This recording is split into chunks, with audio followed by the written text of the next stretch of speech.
Welcome to this week in the world of wrestling. Welcome to TWitWoW, the best wrestling podcast made for wrestling fans, by wrestling fans, on the web today. I'm John, that's my cohort and commentary Ashton, and this is our Monday Night Raw review. And holy hell, was this a fun Monday Night Raw? I haven't felt this jazzed up in quite some time. I mean, once again, for the second straight week, I have to comment on, I felt the pacing was fantastic. We got some excellent matches, some intriguing development with certain storylines, some returns, some debuts. Once again, it felt like this Raw, the go-home show before Battleground in 6 days. It just absolutely had everything. Don't take my word for it. Ashton, what did you think of this Raw tonight? I think this was the best Raw that we've had since your perfect game Raw. I completely agree with that assessment. And that's not even me, trying to say, that show was overrated or anything like that. This show was amazing from beginning to end. And there were even some segments that I caught Reddit complaining about that I thought were great. Specifically the first match that we got, which we'll get to later. Absolutely. I mean, I really didn't feel any kind of lull in this show, because here's the thing, the segments that had the potential to bore, or the matches... You know what, John? Here's my thing. You didn't feel a lull in the show because you were off doing something when the lull happened. Because the lull happened when R-Truth faced Wade Barrett for the umpteenth time. But as you know, like, I went back and I did watch that, and I felt like even that match was well-timed. It didn't linger too long, didn't stink up the joint. So, again, it goes back to pacing. I don't know what it is. I don't know who's taking charge of these matches or whatever lately, but me personally, and maybe I'm alone in this, I have felt a different kind of pacing for these 3-hour shows for the second straight week, and I really appreciate it. So, yeah, do you want to just get right into our first segment? Do it. Heat of the night. Now, I'm going to do something a little different here, because I don't have any heats tonight, and I can't even really say I have any nitpicks, but again, this is the platform for anything negative. So I would like to have my first discussion right out of the gate with Ashton here, because I do have a concern. Now, Ashton, you and I watched the main event segment, which is a contract signing between Brock Lesnar and Seth Rollins. Mm-hmm. Watched all that go down. Now, Seth Rollins' actions at the end, because he cuts this amazing promo, but he's still very heelish, very obnoxious. You know, none of that has changed. He's pretty much all alone. It's going to be Brock Lesnar, Seth Rollins, Battleground, mano a mano. And you and I have heard rumors about what might go down at Battleground. Yeah. You know, that Triple H is going to do the turn. And given the actions of just the Authority in general tonight, which I guess we'll talk a little bit about that later, but I mean, you know, we'll just get into it now. Do you think that Triple H is going to come away the baby face of the potential feud with Seth Rollins? And my follow-up question would be, do you think that's a good idea? Because that just kind of rubs me the wrong way, and I just wanted your thought on it.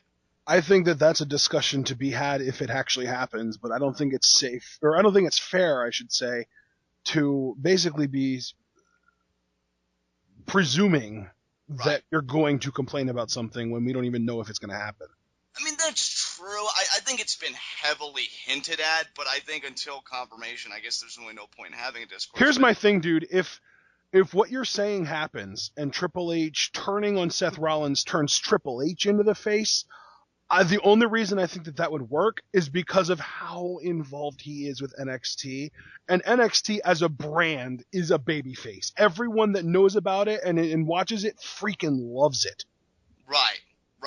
So in that sense, Triple H, I mean, that's the thing. If you were on the internet a few years ago, people hated Triple H. Ever since everyone found out that he is kind of the mastermind behind NXT and it's kind of his baby at this point, the internet has really kind of completely turned, and they freaking embraced him and they love him now. Like it's one of those things where people still dislike how heavily into the politics he was when he was an active wrestler, but now that he's moved to a more behind the scenes kind of role, and he's kind of choosing these certain people from around the world, you know, with your Neville, your Balor, your Owen, Zayn, Itami, to be a part of his vision.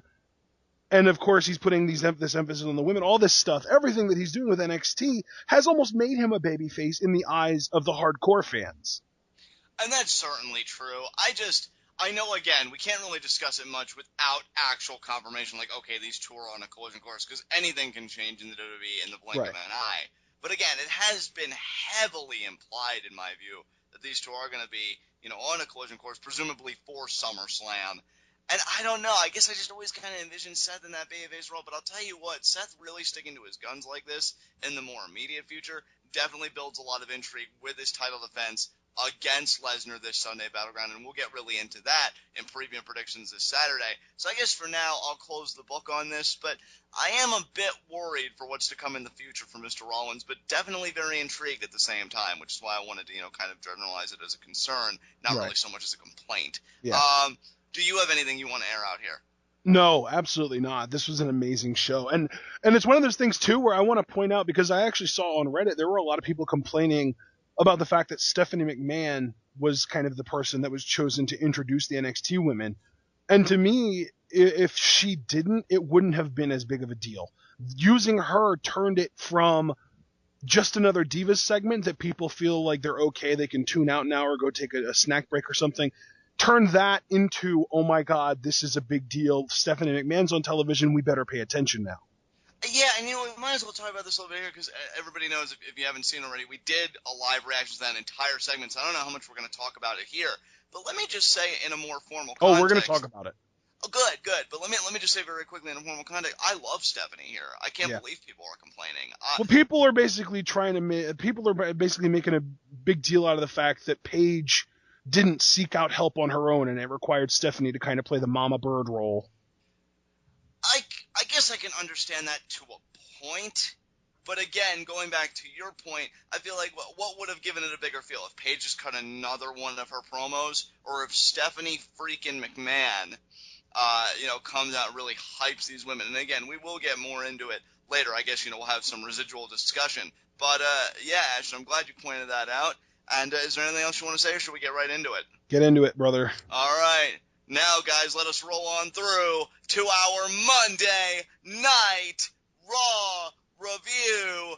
And we open up this show with the Beast Incarnate, Brock Lesnar. Not bad. Way to put your back into it, brother. Thank you. And Paul Heyman. And, dude, you know what? It's funny because I think I said just last week, it's weird to see Brock appear like 2 weeks in a row. But I think I said last week on Raw TWitWoW, it felt like Heyman was trying to find his groove in, like, cutting babyface promos. But I feel like he's found it and he's hit his stride, and, man, he is just wonderful to listen to on the mic. Like, his use of language and how his language kind of builds on itself, with certain terms like, the beast, the conqueror. Sometimes he'll use, like, alliteration. I think that's the term I was kind of trying to grasp at. Just his whole speaking style, I think, is just mastery level. Just beautiful. Yeah. I mean, it's one of those things where when you look at the best talkers in WWE, I mean, just look at the last 5 years, CM Punk, Bray Wyatt, Paul Heyman. Those are kind of the three guys that always get brought up.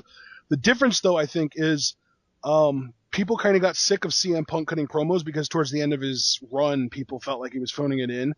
People have gotten sick of Bray Wyatt's promos, and we're kind of in that group, or at least I am. I can't really speak for you.